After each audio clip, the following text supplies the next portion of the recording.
Oye, ya que estás de metiche, Alejandro, es que estoy viendo la expedición de Hernán Cortés sale de Cuba e inicia la conquista de México.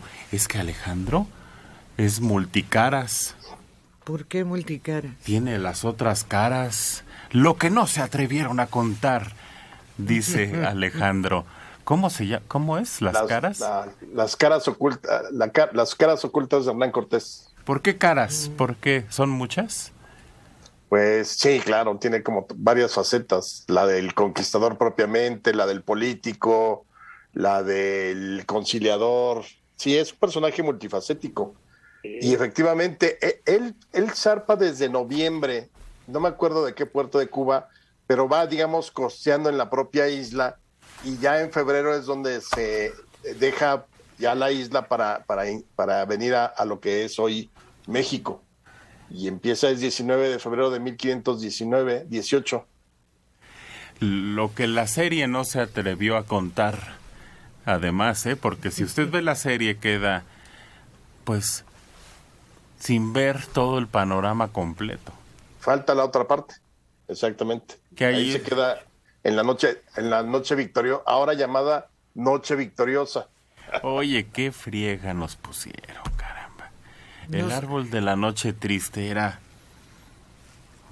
voz de orgullo y la noche victoriosa me suena Y además, a México. es decir, Porque no cambia ni la historia, el cambiarle de nombre no cambia ni la historia, ni la interpretación, ni el conocimiento. Así se conoció desde tiempos inmemoriales. Pero es que no fue victoriosa, porque es preludio a una matanza horrenda de mexicas.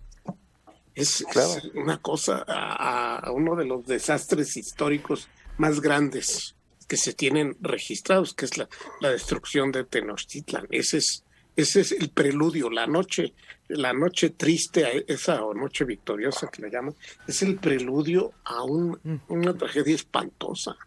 Entonces, si tú dijeras, victoriosa, y ya nunca más volví, no.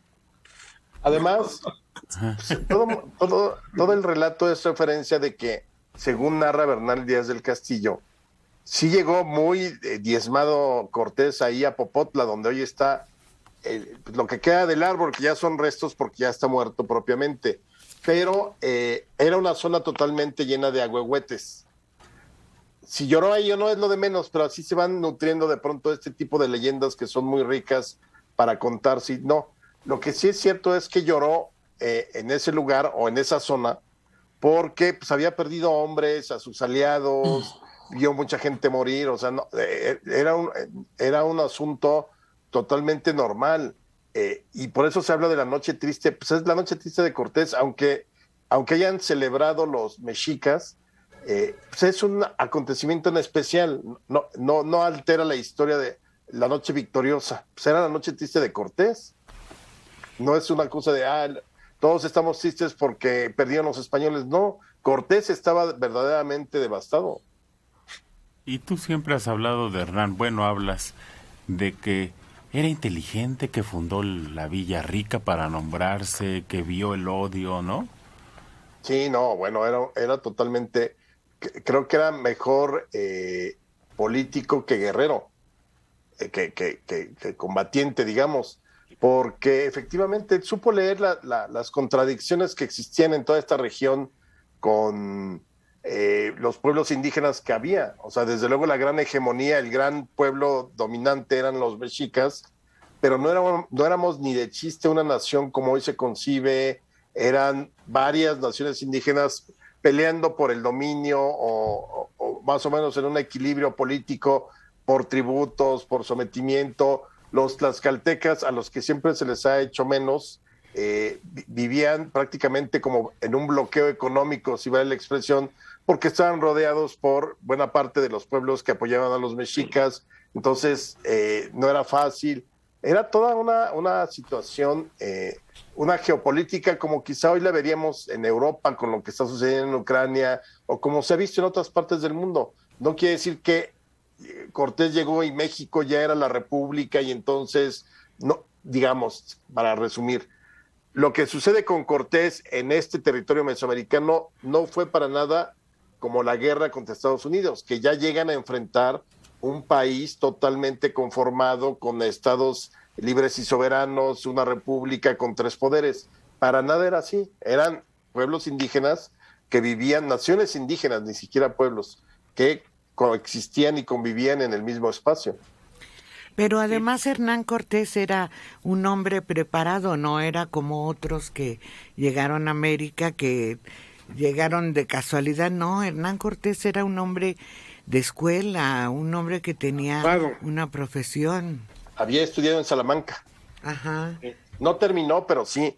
Y tampoco venía, por ejemplo, la expedición de Cortés no es como la de Colón, donde sí hay varios prisioneros que los liberan para que acompañe a Colón, porque necesitaba tripulación.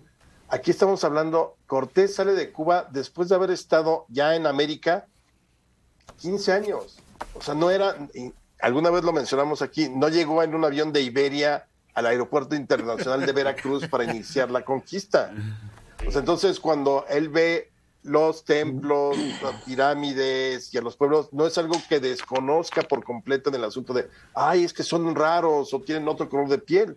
Incluso el propio Cortés ya ni siquiera tenía el tono de piel blanco español, ya era totalmente tostado por el sol, pues llevaba 15 años entre lo que era República Dominicana, o lo que es hoy, y Cuba. Él participa en la conquista de Cuba.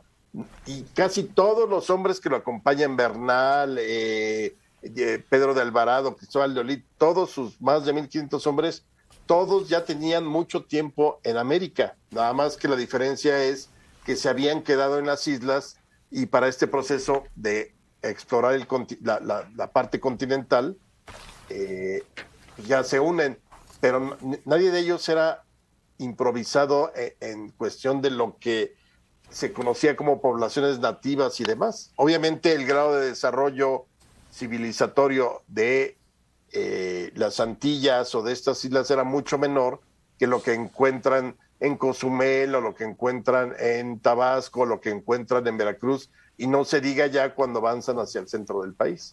Ya eran grandes civilizaciones, los tlaxcaltecas, Cholula, la que más, pues desde luego México, Tenochtitlan. Es también uno de los primeros precursores de la independencia. Achis.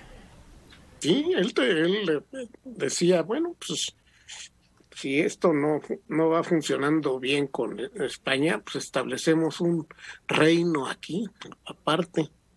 Y estaba bien avanzado su proyecto de declarar la independencia. Ay, entonces hasta allá llega su importancia.